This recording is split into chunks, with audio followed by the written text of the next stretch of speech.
As Rob from Property Investments UK, and in today's video we're going to be looking at how a recent ruling in Airbnb, specifically listings in London, could impact or how it might affect other areas of the UK, like Manchester.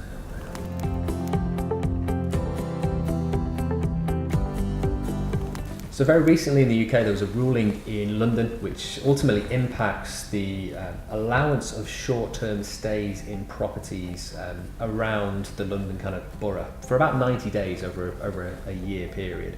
And what that ultimately means is there's a lot of people putting their properties on Airbnb that want to rent them for a night or a weekend here and there.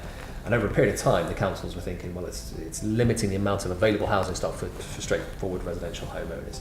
So they brought in a ruling effectively which said if you want to rent over 90 days within a year period, you have to apply for planning permission to allow you to do kind of short-term stays. And we were having a discussion about how this might affect kind of other areas, how it might affect Manchester and stuff as well. And we've spoken about this briefly on another video that we've done on planning and what planning kind of requirements you need for properties. But ultimately, I guess it's city specific, isn't it? So you see things like New York, it's happened in Berlin, it's happened in where the councils are thinking, right, we're so constricted on the amount of residential houses we have to do something, whether it's HMOs or whether it's service accommodation, we have to do something to kind of allow for families to have accommodation. And that kind of makes sense. But we're not seeing anything currently in Manchester or also the areas that we're voting on. No, and I think one of the issues of that is the fact that, relating back to a previous video, is that a lot of people are trying to do it probably when they can't or when they shouldn't be. You know, there's lots of instances where, you know, if you go through Airbnb, that the owner, you're direct contact with the owner, they will sort of say, okay, please don't tell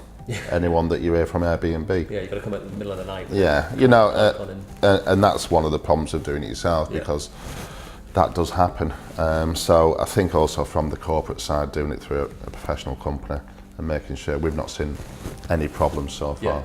But like I say, Airbnb is not our primary focus of where we're looking for people. It is one of those where you're looking for a weekend, and I think some people are just thinking, right, okay, it's more money, let's do it. Yeah, I think that's probably the connotations from a local resident point of view is why I guess it may be they put pressure on, or the councils have thought they need to act, because if they are seen to be bringing people in that are only going to be there for 1 or 2 nights, it might change the focus of an area. So if it is a house on a residential street, or if it is one apartment in a block that doesn't allow for that type of rental, then you can probably see why it causes issues. But that's why it's so important, I guess, from the sourcing aspect, to make sure that, one, the location's right, so you're not doing it in a town or a city that has already got kind of those limitations in place, but then 2, you focus on buildings like this that allow your rental model.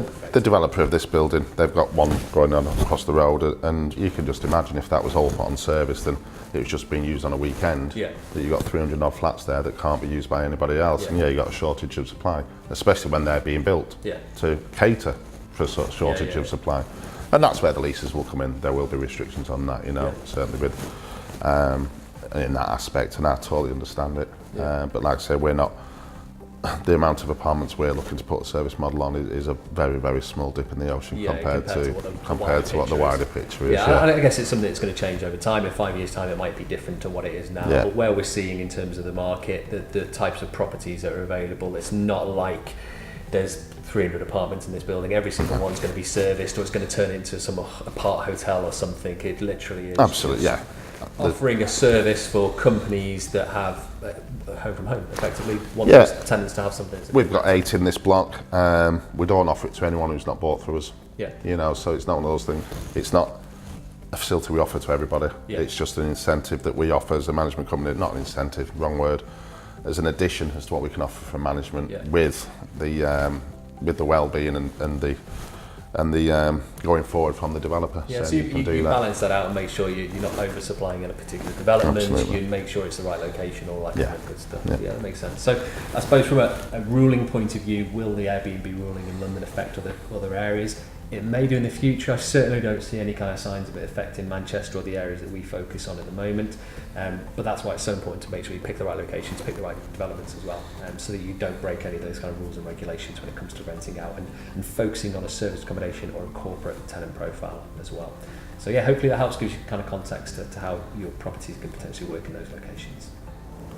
Thank you for watching this video. If you like this content and you'd like to join our free online property training course, we've got a link for it on this page. And in there we cover a range of different property strategies to help you get started, either building a long-term property portfolio or creating cash flowing property business. We also look at ways to increase your return on investment with any of the properties you're maybe considering.